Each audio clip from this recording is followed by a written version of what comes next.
Hello everyone and welcome back to another video. I as always am Grestar and this is another death battle reaction, Obi-Wan Kenobi versus Kakashi. So of course make sure to click the link in the description below to go to the official release first, like, comment, subscribe, all of that good stuff. Watch that there, then come back here and we'll watch it together. Yesterday I reacted to Goro versus Machamp, Mortal Kombat versus Pokemon. And yeah, today we have Obi-Wan Kenobi versus Kakashi. I'm just noticing now I have an intense glare on my glasses. I just tried to clean them. I apologize. Anyway, I made it pretty clear that I thought that Kakashi would win. And in thinking about it more, like, I don't necessarily disagree with that statement, but basically in thinking about it more, I think it's too early to say. Because I even specified when I did make that claim, I was like, Kakashi has to win, right? That I only know Obi-Wan Kenobi from the main movies. I don't know him from any outside sources, from any of the other shows that were released, from any of the comics that have existed over the years. And so really, considering it's those places, right? Like, it's the comics, it's the side stories where people really tend to show their power. I realized it wasn't fair for me to make that kind of judgment, not knowing all of Obi-Wan's feats in the way that I did not. So, while it seems to me, based on what I know right at this moment, that Kakashi would win, who knows what Obi-Wan actually has. So I'm not saying now that Obi-Wan's going to win, but I'm just saying I'm going to wait until I see their individual analysis sections to actually try to better determine who would win based upon their feats and not just what little I happen to know on my own. So with that, let's get to watching.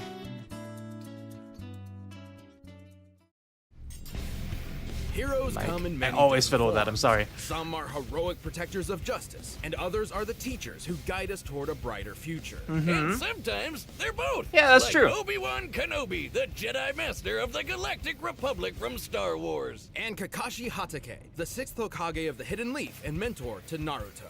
He's where's Oh. my boomstick? I feel like I it's our job missed to that he was a analyze their weapons, armor, Hokage, and skills like that he to find became out one. who would win a Obviously, death battle. I've told you all before many times I have a big gap in On Naruto. the I only distant watched up to planet 50-ish of Tatooine Shippuden. lived an elderly But yeah, I hermit didn't know known that. as Old Ben.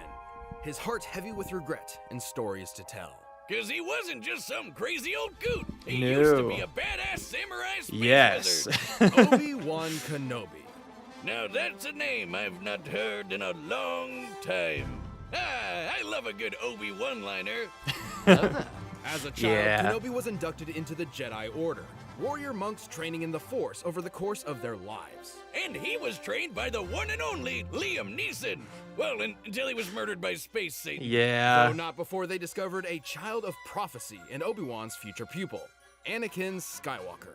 I have a bad feeling about this. Eventually, Kenobi rose to the top ranks of the Order, becoming a Jedi Master. That's right, he Just did. in time for 2 He's back-to-back pretty awesome. galactic wars. Sounds like fun when you've got his classic lightsaber, which can cut through basically anything with enough force. Including the duranium armor of General Grievous, which can take volleys from starfighter cannons. It's an elegant weapon for a more civilized age. Because, mutilating and decapitating people left and right is way more honorable. Oh yeah. Kenobi has studied 7 forms of lightsaber combat, and is the undisputed master of Form 3, Soresu. Which is all about defense and waiting for your opponent to make a mistake to land a finishing Oh, blow. okay. He's so skilled, he can beat Sith Lords in just seconds. But Kenobi's most powerful weapon, or better put, ally, is the Force, an energy that exists almost everywhere. Jedi can tap into the Force to manipulate the world around them. Like throwing stuff around with telekinesis. Everything from pulling down an airship to crushing someone else's organ. Yep. While Kenobi prefers a more direct dueling approach, his power in the Force is nothing to scoff at. Many years after his time, he was explicitly compared to Jedi Knight Kip Duron, who could move a micro-singularity with a thought. Speaking of thoughts, Oh. he can mess with yours with the Jedi mind trick. Like if he wanted to, he could get jizz stuck in your head. Boomstick! Gross! What? No, it's the a type of music. music. Those aliens at Jabba's palace were playing it. They're called jizz whalers. Huh. I bet Disney was real happy to learn about that one. Kenobi's force Surely, abilities surely. also include protective fields, illusions, and Tuda Minus, a technique for absorbing and redirecting energy attacks. Oh, okay. Even without a lightsaber. Oh, also, he can see the future. To a certain extent. Sorry? Okay. Jedi can glimpse the distant future through focused meditation. In battle, the Force can guide their movements, predicting danger in advance. Kinda like a space spidey sense. Exactly. With their incredible skill in the Force, Kenobi and Skywalker became a formidable duo. Obi-Wan ranked up even more and became a general. He's a badass space pilot who can dogfight at near light speed. According to an official novel, he can even react down to the nanosecond.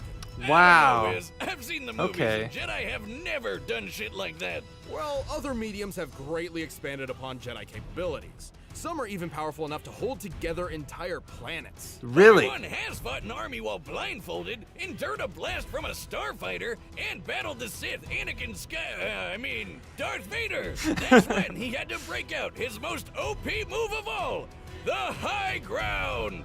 By standing just a few feet above an opponent, Obi-Wan gains enormous extra powerfulness. Right. He even warns you about it. Over Anakin! I have the high ground! It's just like in chess. Foolproof. Not exactly. You let them know you're about to Darth kill the Maul king had if they the don't do high something ground about way it. back when, against Obi-Wan himself? Where do you think he learned such an awesome move? Only Sith Satan could think of something so deadly. Uh-huh. Either way, Obi-Wan sadly failed where it mattered most. Ooh, that's definitely gonna be an F on the old Jedi report card. See me after class for an epic boss battle on a lava planet. But defeating his fallen student is no small feat. Anakin could telekinetically move starships fast enough to intercept hypersonic missiles. Based on the scale of this dreadnought and the distance it moved, this would need an energy over 21 megatons of TNT. Okay. And that was when he was a newbie. He basically became the most powerful Jedi and Sith in Space Wizard history. However, Kenobi is extremely dedicated to his strict Jedi code, potentially to a fault. It's debatable if he ever learned from this mistake. After all, he told Luke Skywalker that the only way to ever become a Jedi would be to kill his own father. And he even tried to trick him into never figuring out that fact in the first place. Dick move, Obi. Yeah. But even in his worst moments, Obi-Wan Kenobi always fought for the sake of others. He would battle his dark apprentice one last time, sacrificing his life in service of a new hope. And then he became a ghost. Yeah. Don't ruin the moment. Strike me down, I shall become more powerful than you can possibly imagine. Okay, so there was definitely more there for Obi-Wan than I had Shinobi, initially thought. Hokage, mentor, friend. And porn addict. Kakashi Hatake is all of these, and generally a pretty relaxed guy for someone raised as a ninja assassin. Right. Wouldn't know at first glance that his childhood sucked balls. Like when his dad committed seppuku. Oh. Because he saved his friends instead of prioritizing a mission. In the shadow of disgrace, this cruel methodology of the ninja and his father's great mistake tore young Kakashi apart. Reminds me of my dad. What was Oh. his great mistake? He called it boomstick. I was gonna say, yeah. Despite If he his didn't make that hardship, joke, I was Kakashi going proved to. himself a prodigy, becoming a genin at age 5, a chunin at age 6, and a jonin at age 12. Wow. For those of us who don't speak anime, he might as well have been doing ninja rocket science in the womb. He quickly mastered the use of chakra, a form of spiritual energy within all individuals that ninja can shape and weaponize. This is ninjutsu. He can walk up walls, heal wounds, and even make clones of himself. Plus, he's a master of taijutsu, aka punching people. But his deadliest technique of all is the 1,000 years of No. Leaf Village Secret Finger Jutsu! 1,000 years of death! Oh, that's gonna get you on a list. Naruto's like 12. Chakra can also be molded into nature itself, and Kakashi can use it for numerous elemental attacks. Sure, Okay. he can shoot fireballs or dunk you with water, but his favorite is lightning. Yeah, Lightning Chidori, zaps, right? lightning clones, Yep. lightning dogs. That's awesome. I don't think I knew You about the wanna get lightning one of dogs. those? He's even invented a lightning ninjutsu technique, the Chidori. By gathering electric chakra into his hand or a kunai, he becomes capable of piercing just about anything. Even a bolt of actual lightning.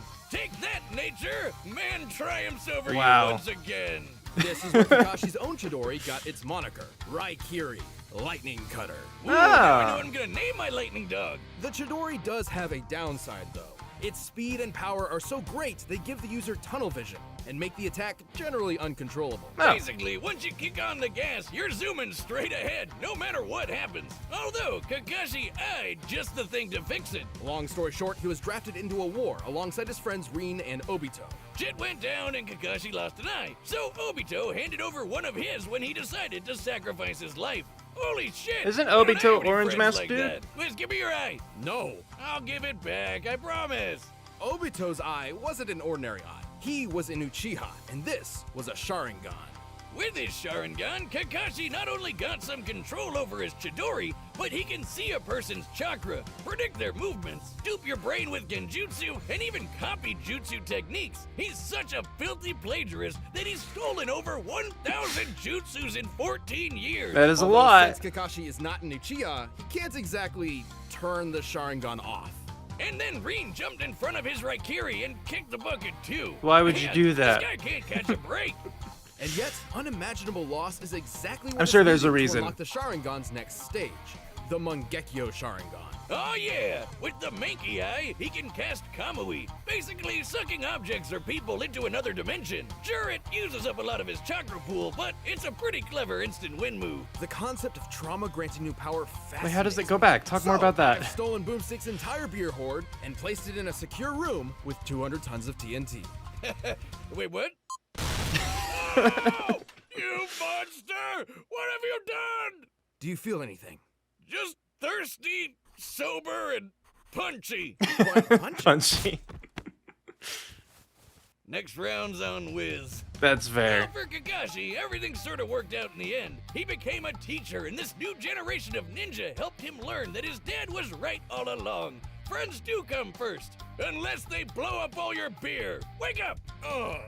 He's held his own against top-tier ninja like Zabuza, Pain, and even his old friend Obito. Back from the dead and evil now, because why not? Kakashi can definitely It was compare Pain, to the fellow orange ninja mask master dude. Jiraiya, who can blow up mountains. That takes over 18 megatons of TNT. And he's caught 18 in megatons. sliced lightning. Based on the distance it moved before he caught it, he must have reacted within 70 microseconds and moved over 2,000 times the speed of sound. Sounds like ninja president material to me. Not too shabby for a guy who likes to read porn in public. Did I forget to mention that? Because he totally does. Kakashi of the Sharingan is nothing if not full of surprises. Right Is that now, really the end? all I can give you is just death. It seemed like they gave so few feats for Kakashi. It's time for a death battle! And pause. Okay, so it's hard because, like last time when I finished reacting to Goro vs. Manjamin, this death battle was first, like, previewed, I guess, you know? I was so confident that Kakashi would win, based upon what I knew of Obi-Wan and Kakashi. I was expecting a lot more feats from Kakashi here at the end, and a lot more powerful feats too. I mean, considering the kinds of feats that my guy had, you know, that were, that came out like near the end of the series, I was expecting the same kind of thing, and then some, you know, for Kakashi. But it seems instead that when Naruto, like the series, went on, it delved more into Kakashi's backstory to talk about like his childhood friends like Obito and how he got the Sharingan and everything, right? Instead of moving forward. Like obviously he was there and there was the whole like the super lightning speed kind of thing, you know? But I was surprised how underwhelmed I was by his analysis portion, frankly. I was waiting so long for there to be feats with like numbers, you know, to go off of. And there was like that last bit at the very end with like 18 megatons of TNT or something like that. But like, let's just segue. 18 megatons of TNT, that's what I remember, right? Well, on Obi-Wan's side, when they were using Anakin's, like, measurement, I think it was 21 megatons of TNT. And they specified that that's when Anakin was, like, a newbie, and Obi-Wan was standing up to him way later, you know? When he became, like, the most powerful Sith, basically. So, it actually seems like Obi-Wan is way stronger, and Obi-Wan has... he doesn't have, like, obviously, the thousands of ninjutsu techniques that Kakashi has. They both seem to have pretty equal experience. You know, they both were training from a very young age in this kind of, like, fighting world. And they both made, like, great strides, you know, even when they were young. I think Kakashi in particular. And then they both took on, like, more leadership capabilities, too. You know, with Obi-Wan being a general and Kakashi becoming Hokage. So Kakashi, I think, does have more versatility as far as just the different techniques that he can employ. But I don't know how much those techniques would ultimately do. Because a lot of them still have to do with, like, making contact with Obi-Wan. And I think that Kakashi's faster than Obi-Wan based upon, like, that one where he redirected lightning or whatever feat. it seems like he is faster. But Obi-Wan can also apparently, like, he's had dogfights in space going at nearly light speeds, and he apparently can react to the nanosecond. And I don't think Kakashi has reactions that fast, you know? And then, like, they mentioned Chidori can cut through nearly anything. But, like, that takes, like, you know, chakra to use. And they mentioned, too, that when he's using Chidori, he tends to get reckless because he gets all tunnel vision-y, right? And, like, guess what can always cut through almost anything? The lightsaber. Which, you know, is just an extension of Obi-Wan at this point, because he's trained with it so much. And then beyond the lightsaber, Obi-Wan has, you know, access to the Force, which should help him to, you know, be able to, like, identify, you know, Kakashi's life force. And so I imagine that he would be able to see through a lot of, like, shadow clones or genjutsu or things like that, and know which one was the real Kakashi.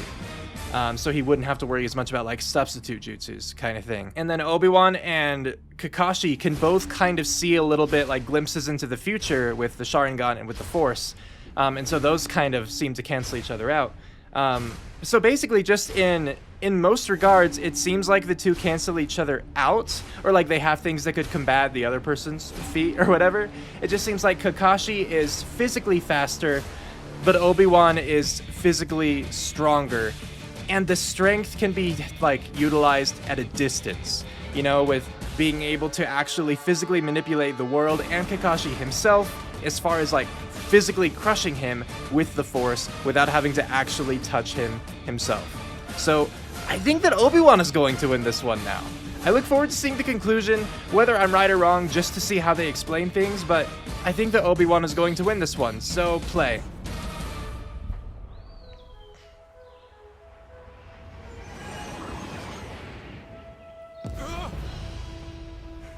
You interrupted his porn, Obi-Wan.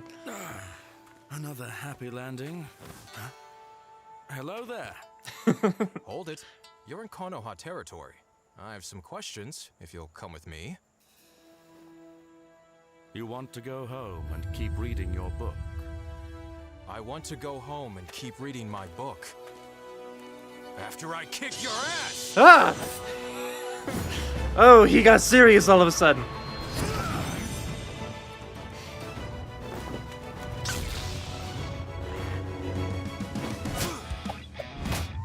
I do like, though, that Kakashi admitted he wanted to keep reading. Alright, put the book down. That's just disrespectful. Had enough? Well now, you've fallen for the deadliest stratagem we ninja know. Oh? 1,000 years of death. Oh no! I have the high ground.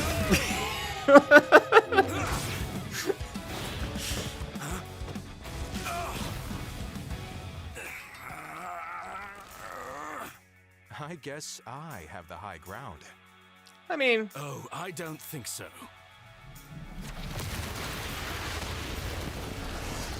You just force lift all the earth. Oh, I didn't even mention the whole thing about, like, holding planets together with the Force. I didn't mention it because I didn't think of it until just now. Most impressive. But I see you.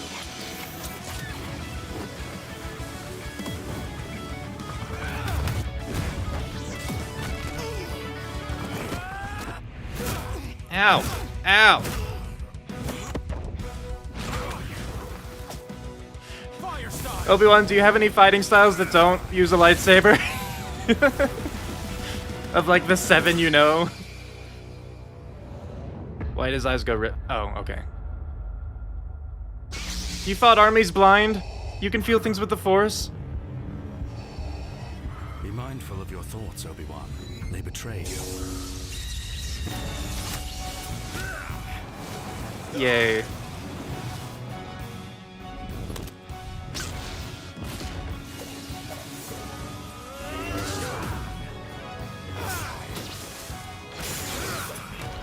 I'm curious if they're going to explain how the Chidori would interact with the lightsaber.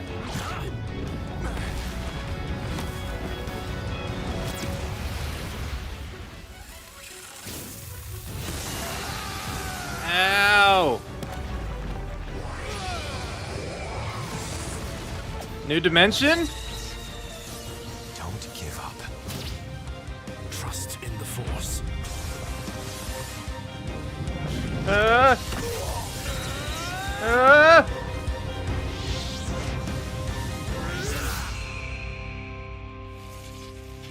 Yes. Okay. So uncivilized. As he cuts him in half. Kakashi may have been able to beat Obi too, but he just couldn't handle Obi-Wan. That was clever. Kakashi's wide array of moves certainly kept Kenobi on his toes, but the Jedi's arsenal was far more powerful and versatile than you might think. Yeah, like how chakra is an internal life energy with a limited supply, but the Force is external and everywhere. Absolutely, Obi-Wan yeah. couldn't exactly run out of it, and Kakashi couldn't copy Force techniques. Because, I mean, he's using external force, not internal chakra. Oh, that's fair. Totally different. I hadn't As actually for considered brute that, power, but Ninja Mountain busting and Anakin's dreadnought telekinesis were fairly comparable. However, Kenobi matched Anakin's force power well after he had become far stronger than that. This is the chosen one we're talking about here. Other Jedi have done some crazy stuff, like throwing a fleet of Star Destroyers out of a solar system in seconds and stopping a whole planet from going kaboom. Oh, and you know how Obi-Wan tore apart Grievous's armor with his bare hands in Revenge of the Sith? The same armor designed to survive starship cannons.